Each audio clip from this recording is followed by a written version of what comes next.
Prezados amigos, eu tenho o prazer de estar aqui com o Dr. Sérgio Kaiser. O Dr. Sérgio Kaiser é da Universidade do Estado do Rio de Janeiro e nós vamos discutir um pouquinho sobre a ação das estatinas no contexto da doença coronariana.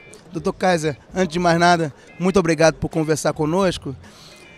Hoje em dia estamos numa seguinte situação, estamos dando estatinas, que eram remédios para baixar o colesterol, mesmo em pacientes com colesterol baixo. Eu queria que você me dissesse, ou fizesse um panorama da ação da estatina, além da questão de reduzir o LDL colesterol.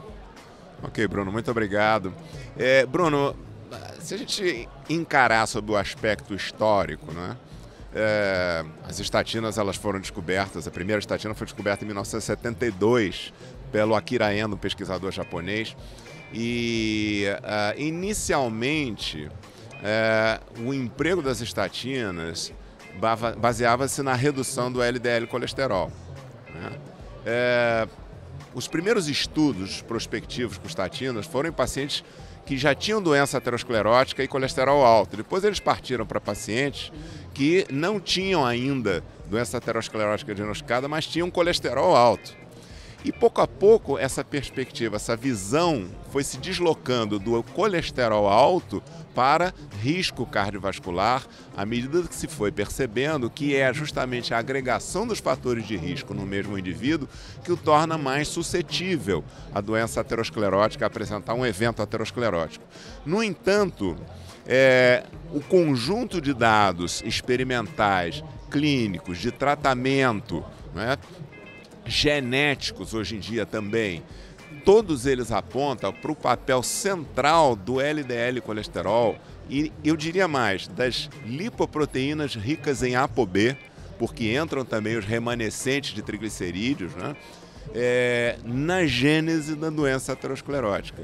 Então, você utilizando uma estatina num paciente de alto risco, mesmo que o colesterol não esteja elevado, né, ainda que ele não tenha tido um evento cardiovascular, você está atuando sobre um elemento que é fundamental na progressão da doença aterosclerótica.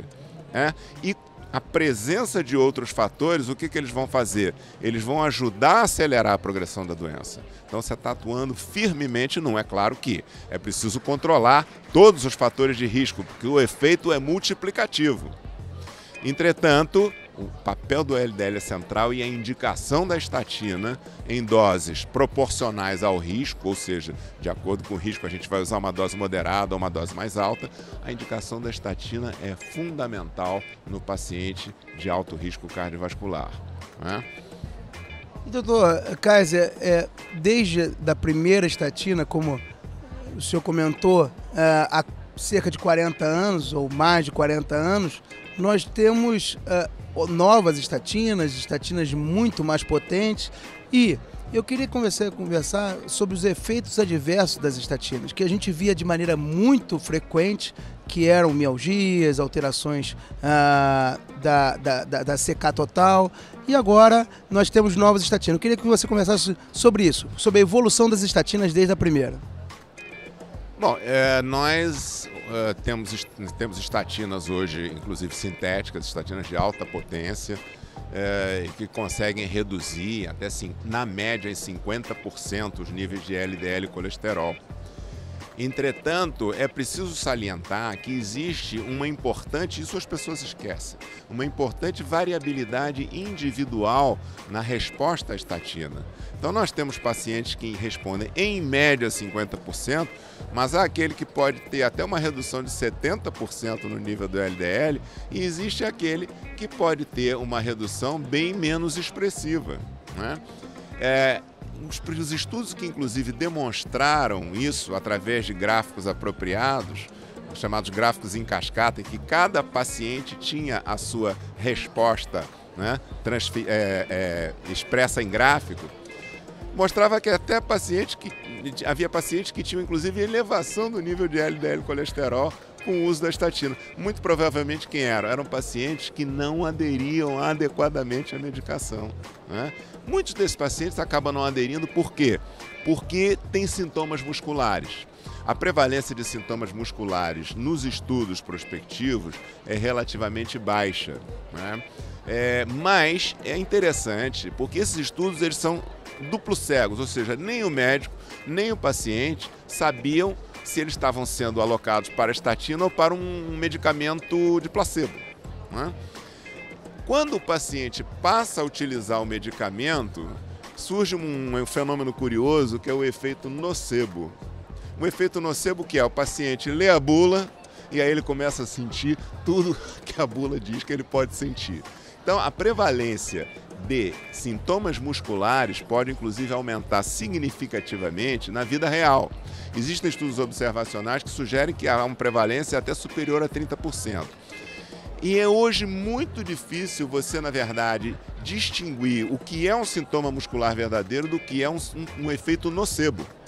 E existe um protocolo todo de aumento de dose estatina, suspensão da dose, troca por outra estatina, enfim, um protocolo mais complexo para você avaliar se realmente esse paciente está tendo sintoma muscular ou não. Mas esse é, de fato, um dos grandes problemas do uso da estatina. Voltando a repetir, as estatinas mudaram a história natural da doença cardiovascular aterosclerótica. São medicamentos de uso universal, amplo, reconhecido e consagrado. E por incrível que pareça, existem campanhas, existem ainda, infelizmente, colegas mal informados ou até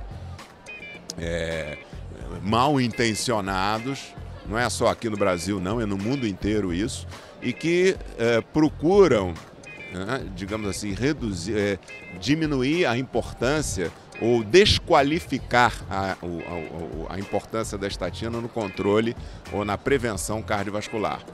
É interessante observar o seguinte, já foram publicados estudos mostrando que, um estudo dinamarquês, que quando surge uma notícia no jornal desfavorável à estatina, o uso do medicamento diminui e a proporção de desfechos cardiovasculares aumenta, mostrando claramente, né, o quão nocivo é, né, a disseminação de informações equivocadas, inadequadas na mídia e o que isso pode causar, justamente de efeitos adversos para os pacientes. Dr. Sérgio Kaiser, muito obrigado por conversar conosco, muito obrigado por mostrar a importância das estatinas no cenário da doença cardiovascular. Muito obrigado. Eu que agradeço. Muito obrigado, Bruno.